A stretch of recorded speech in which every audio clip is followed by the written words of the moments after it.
No, no, no.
It wasn't at 51%.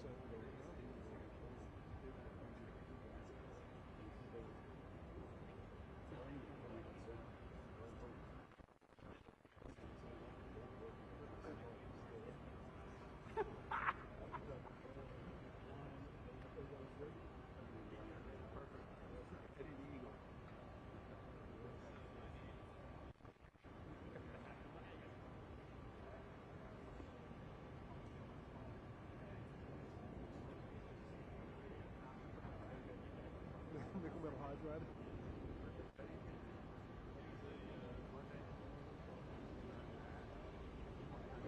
Hytron. Hytron. 7 at 5.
Yeah. Packet?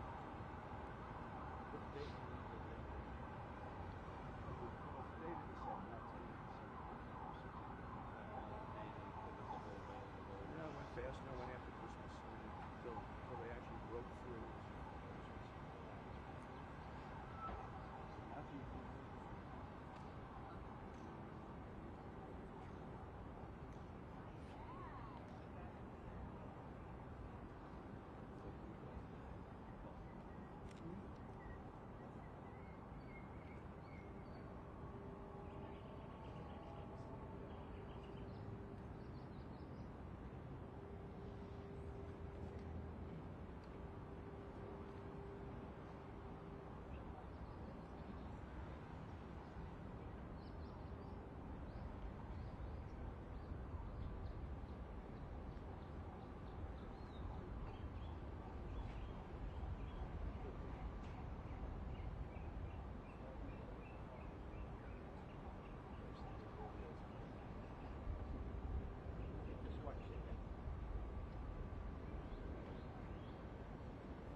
Hello, everybody. Oh, look who we have. Roger? Hello, everybody. Mr. President, great to see you. Nice to see you. I do know Roger. Good to see you again. Again for last night. Nice Appreciate it. That was great last night. Also, we had the hostages there. That was great. Oh, those sausages, boy. You get a good look. They really, Yes, I did. they were fantastic. Yeah, you were terrific. Thank you. You got the market seeing your brilliance. Yeah, that's up almost 7 points. 2,500 points. Nobody's ever heard of it. It's going to be a record. Amazing. Yeah. Yeah. You make an announcement the next day. It was good. Yes, sir. Smart. The key was we're going to get the tax. Yes, sir. Absolutely. Thanks. Hello, everybody. How are you? These are nice cars.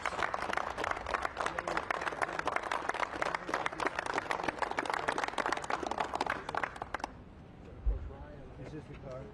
Yep. This is the car. Yep. Ryan from last year. Yeah. 23. So pretty amazing job he's done. Pretty amazing. And this is the team behind him here. Fantastic. How are you? Nice to see you. Great. Mr. President, thanks for having us. Thanks for having us. Congratulations. Thank you. We had to do it. Somebody had to do it, right? Well, thank you very much, everybody. We have a very special day for a lot of reasons, actually, if you really think about it. But this is a day because Roger Penske is a great friend of mine. I've known him a long time. He received a few years ago the Presidential Medal of Freedom, the highest award in the country outside of the Congressional Medal of Honor. It's sort of the civilian version of the Congressional Medal of Honor. And I watched him win his 18th Indianapolis 500. And now I just said, did you win 19? He said, well, actually, we won 20. He won 2 more since then. So that was like 5 years ago, and he won 2 more since then. And just well-deserving. If you look, Germany, Japan, the countries, they spend billions of dollars trying to win Indy. And I guess they do it sometimes, but not much. But he's done it 20 times, Phil. So he must know something about cars and racing, and trucks, too, by the way. He knows a lot about trucks. But he's been a very special guy, and he's brought some of our outstanding racing champions with tremendous courage and guts and grit. Hello, fellas. I didn't see you guys over there. That's a good-looking couple of teams, too. They have a lot of courage. And we'll see you in a second. So we're joined by the 2023-2024 NASCAR champion, Ryan Blaney. And Joey Logano, that's really fantastic, fellas. That's great. How fast do you get that car going, like as an example, on average? How fast will you About go? 190. About 190, you can have it. I don't want to go, but 190, that's fantastic. And on a straightaway, you'll go how much? About 190, 200. About 190 to 200. Well, it takes a special genetic, you know that, right? It's genes. Not only it's genes, really. Most people couldn't do that. Very few people could do it. The 2023 and 2024 Indianapolis 500 winner, Joseph Newgarden. Hey, Joseph.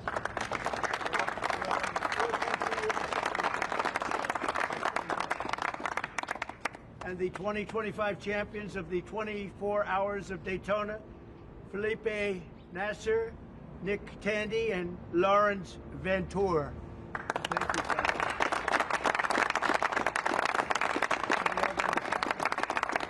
So, this is just a celebration of racing, and it's a celebration of Roger and his great success and his life, and these incredible champions who really do what very few people could do.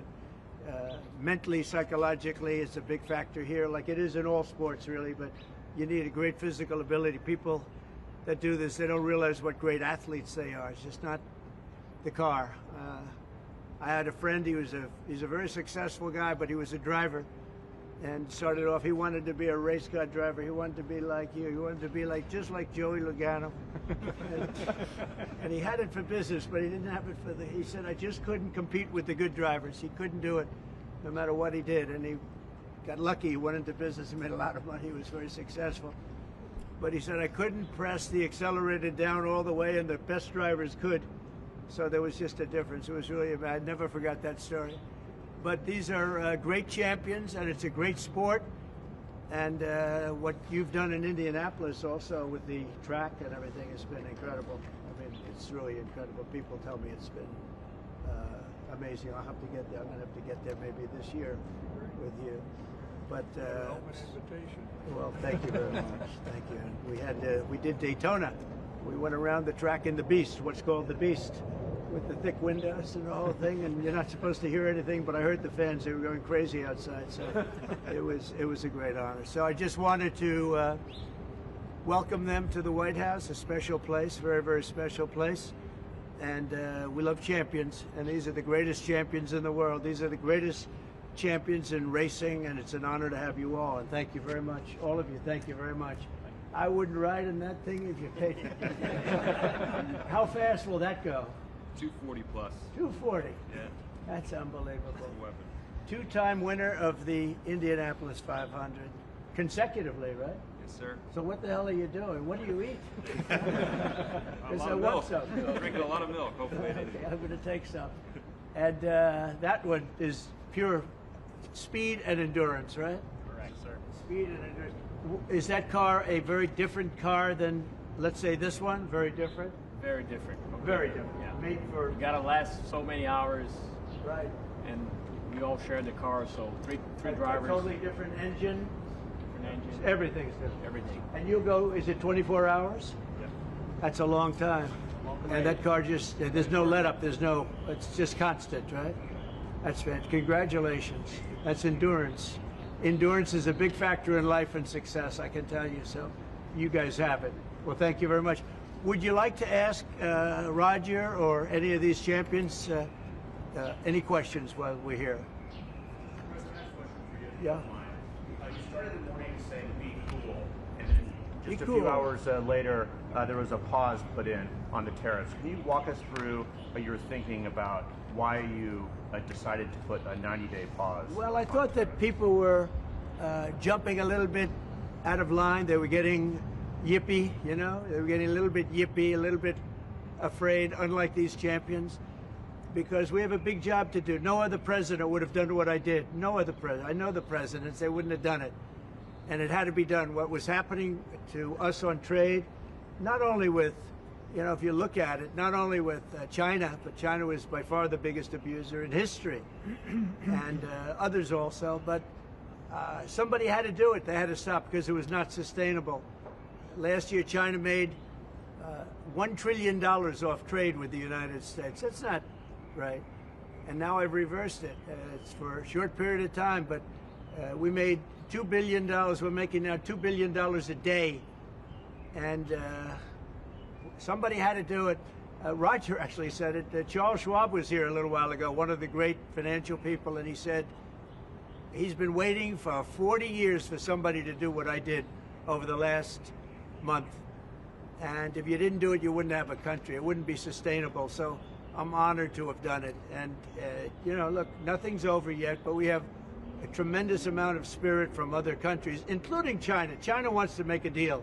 They just don't know how quite to go about it. You know, it's one of those things they don't know how quite. They're proud people.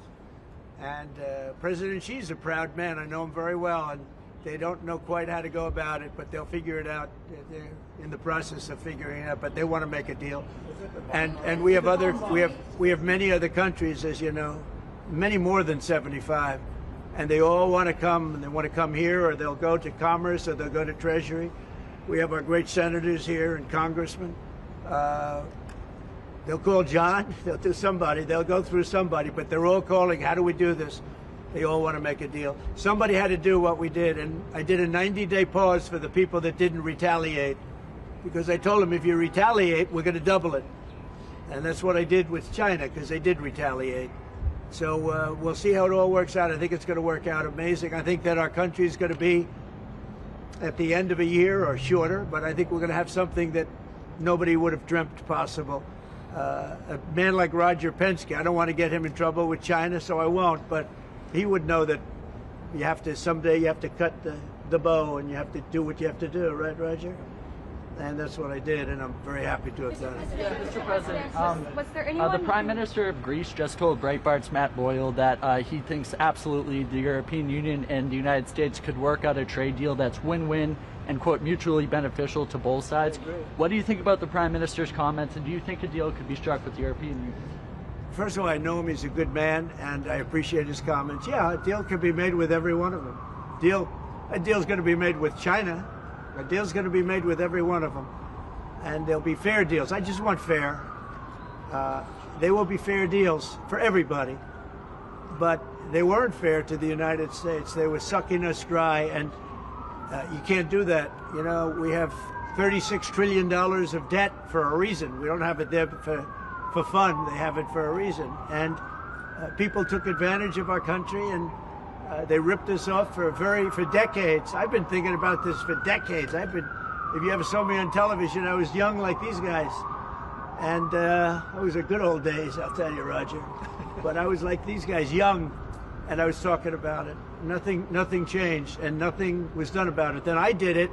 In my first term, I did it, and did it well. We took in hundreds of billions of dollars from China and others, and I started the process, but then we had to fix up from the COVID mess caused by China.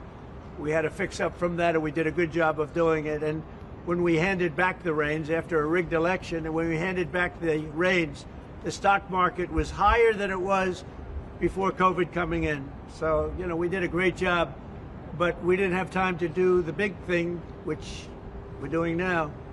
And it's, you know, it's like a patient is sick, you have to do surgery. Patient is very, very sick. And Joe Biden handed us over a country that was in very serious trouble, economically and in every other way. They let China run away with things. They let other countries run away with things. And maybe worst of all, in a certain way, is what they did at the border. We had people pouring into our country by the millions. Many of them were murderers and drug lords and thieves and people from prisons from all over the world. And there were people from mental institutions, insane asylums.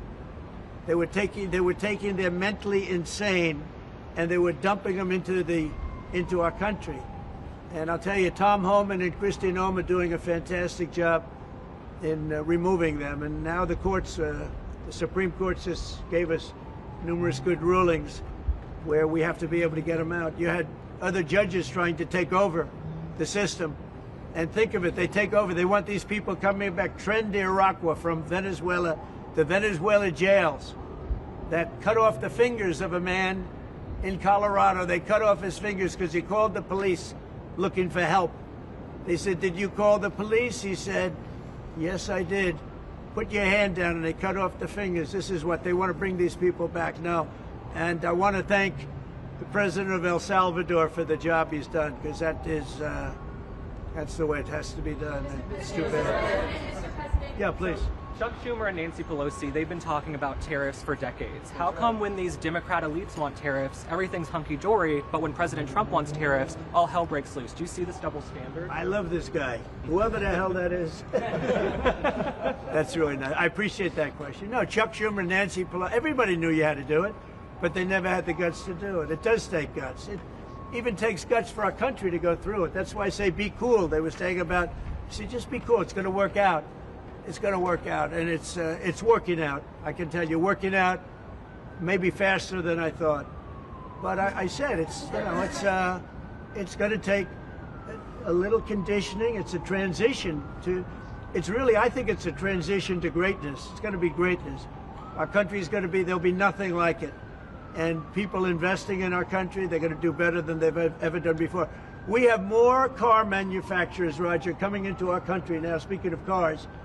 We've never seen anything like it. And they're coming in because of the election, but they're coming in because of the tariffs, because they don't want to pay 25 or 50 or whatever it may be. They don't want to pay that. They can't pay that. We had 3 cancellations in Mexico, building a plant. They're all coming into the United States. Canada, they're coming in. From China, they're coming in from everywhere.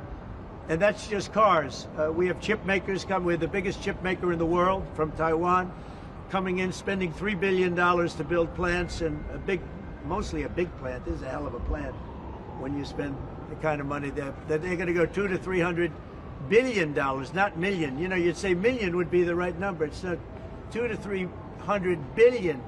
Think of that, $300 billion. If you look at Apple is going to spend $500 billion building a plant.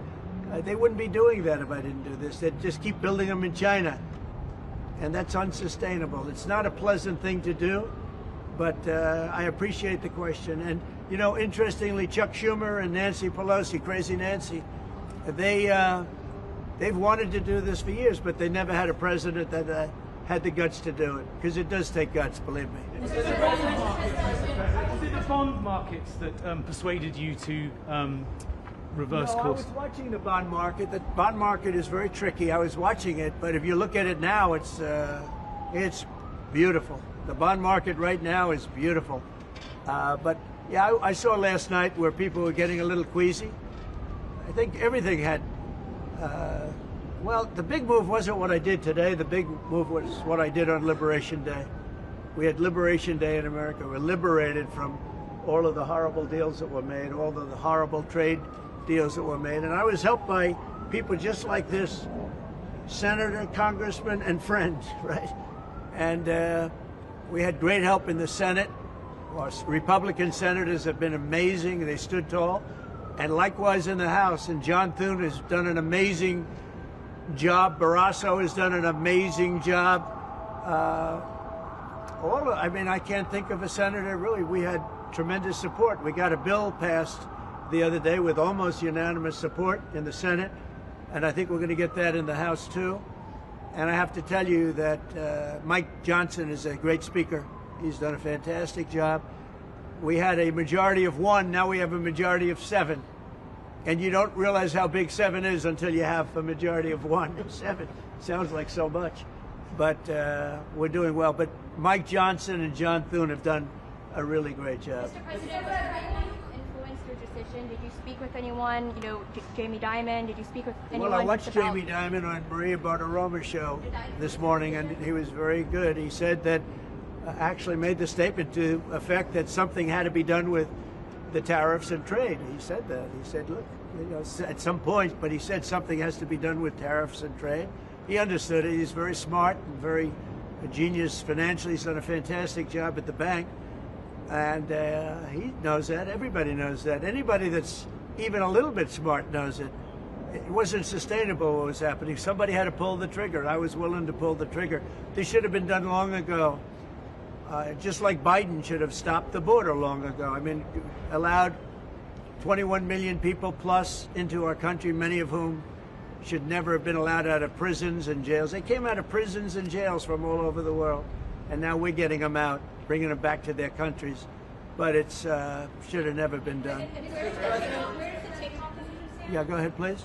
Sir, would you consider exempting some U.S. companies, maybe some larger companies who have been hit hard in the markets the last few days during this 90 days? As time goes by, we're going to take a look at it. There are some that have been hard. There are some that, by the nature of the company, get hit a little bit harder, and we'll take a look at that, yeah. How do you determine that over the next 90 days? Just instinctively, more than anything else. I mean, you almost can't take a pencil to paper. It's really more of an instinct, I think, than anything else. Credibility like, because you said that these tariffs would go into effect on Monday. You said no pause. And today there is a pause. So how can people believe your word today? It's not a question of that. You have to have flexibility. I could say, here's a wall, and I'm going to go through that wall. I'm going to go through it no matter what, and keep going, and you can't go through the wall. Sometimes you have to be able to go under the wall, around the wall, or over the wall. These guys know that better than anybody, right? You got to go around them sometimes. You're not going to go through them. So I consider, you know, I think in financial markets, because they change. Look how much it changed today. We went from, you know, pretty moderate today, but over the last few days it looked pretty glum, to, I guess they say it was the biggest day in financial history. That's a pretty big change. And I think the word would be flexible. You have to be flexible. Like he's asking the question about some companies. Some companies, through no fault of their own, they happen to be in an industry that is more affected by these things than others. You have to be able to show a little flexibility. And I'm able to do that. I'm going to say hello to these champions because they are great champions. I got to say hello. To avoid more escalation.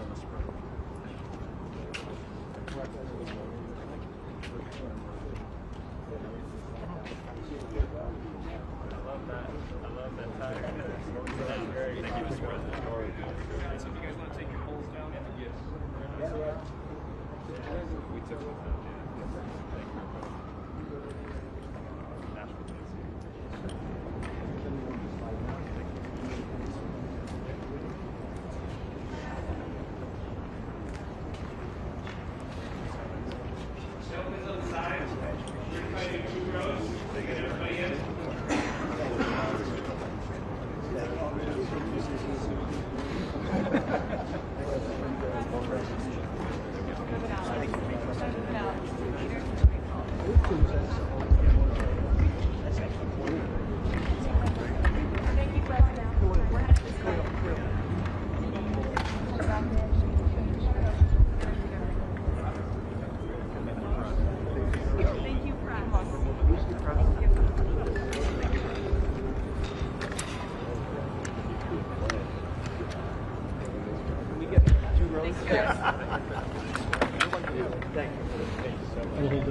So we're going to do